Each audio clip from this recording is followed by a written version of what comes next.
अस्सलामुअलैकुम प्यारे बच्चों, उम्मीद करती हूँ कि आप सब खैर आफियत से होंगे।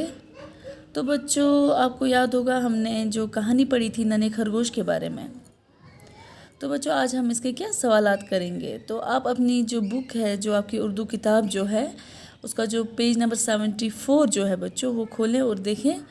तो सबसे पहले जो हमारा पहला सवाल जो वहाँ पे है, ये आपकी बुक पे भी दिया गया है।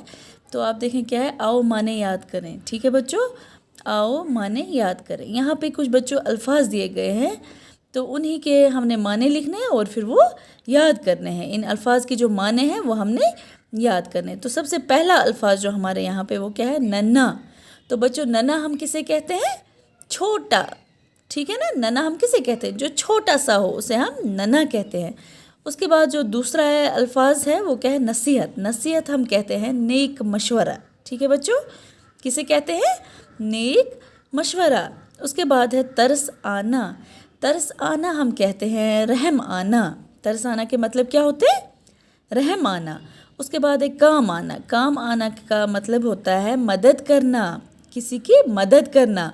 डसना, डसना होता है काटना किसी जहरीले जानवर का। ठीक है ना, जैसे कि यहाँ पे मैंने लिखा है किसी जहरीले जानवर, खासकर सांप का काटना, उसे हम क्या कहते हैं? उसे हम डसना कहते हैं। तो बच्चों, ये क्या था? ये जो हमारा सवाल नंबर 1 जो है, एक जो है, ये उसका जवाब है। कुछ अल्फाज जो थे उनके जवाब है, ये माने हैं उनके। ठीक है ना बच्चों, अब आप देखिए सवाल नंबर 2 जो हमारा है वो क्या है, मुख्तसर जवाब लिखिए। यहाँ पे कुछ सवालात लिखे गए हैं और उनके हमने जवाब लिखने। ठीक है बच्चों, तो देखिए सवाल नंबर 1 क्या है, खरगोश और नन्हा बच्चा कहाँ रहते थे? देखो बच्चों, हमने जो एक कहानी पढ़ी थी, तो अगर आपको याद होगी वो कहानी तो आप इसका आंसर खुद भी लिख सकते हैं। तो बच्चों देखिए, अब मैंने यहाँ पे क्या लिखा है, पहले सवाल का जवाब, खरगोश और नन्हा बच्चा कहाँ रहते थे?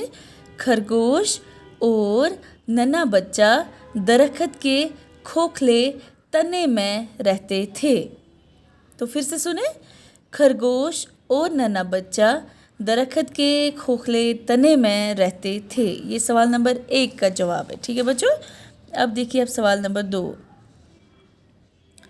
खरगोश के घर में रखी हुई खुराक क्यों ख़त्म हो गई थी?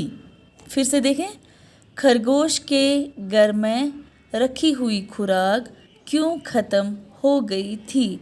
तो इसका जवाब कुछ इस तरह से, खरगोश के घर में रखी हुई खुराक सूखा पड़ने की वजह से ख़त्म हो गई थी।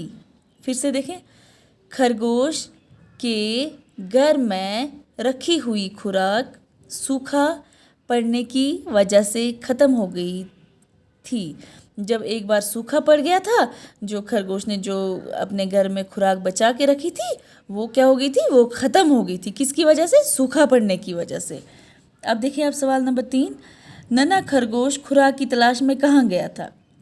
तो इसका जवाब देखें, नन्हा खरगोश खुराक की तलाश में एक खेत में गया था। गया था ना नन्हे। अच्छा, आप देखो क्वेश्चन नंबर 4, नन्हे खरगोश ने जब हिरनी को गाजर दी तो वो क्या बनकर सामने आ गई? जब नन्हे खरगोश ने हिरनी को गाजर दी थी तो वो क्या बनकर सामने आई थी? देखिए इसका जवाब, नन्हे खरगोश ने जब हिरनी को गाजर दी तो वो एक सुनहरे ताज वाली परी बनकर सामने आ गई। ठीक है, अब देखिए सवाल नंबर 5, परी ने नन्हे खरगोश को क्या दिया?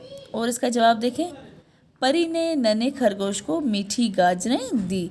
तो बच्चों, ये हमारे जो सवाल थे नन्हा खरगोश के, तो ये हमने यहाँ पे लिखे हैं। तो आप क्या करेंगे, आप अपनी नोटबुक पे ये साफ साफ लिखेंगे।